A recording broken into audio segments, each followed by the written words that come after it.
గెలిచి ప్రజల సమస్యల మీద అసెంబ్లీలో సాక్షిగా పోరాడి ప్రజల కష్టాలు పోయినంత వరకు ప్రజల కొరకు పోరాటం చేయవలసిన బాధ్యత వైసీపీ ఎమ్మెల్యేల మీద, అలాగే జగన్మోహన్ రెడ్డి గారికి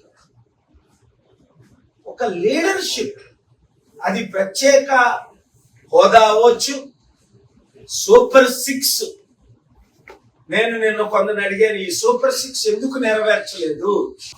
ఇది చాలా విచారం. ఆయన అసెంబ్లీలోనే పోరాడకపోతే ఇంకెక్కడ పోరాడతారు? ప్రజల కొరకు పోరాడడానికే వారిని గెలిపించారు, ప్రజల తరపుని నిలబెట్టడానికి. నాకైతే చాలా ఆశ్చర్యంగా ఉంది. మరి అలాంటప్పుడు ఆ ఎమ్మెల్యేలు రాజీనామా చేసి వచ్చు కదా.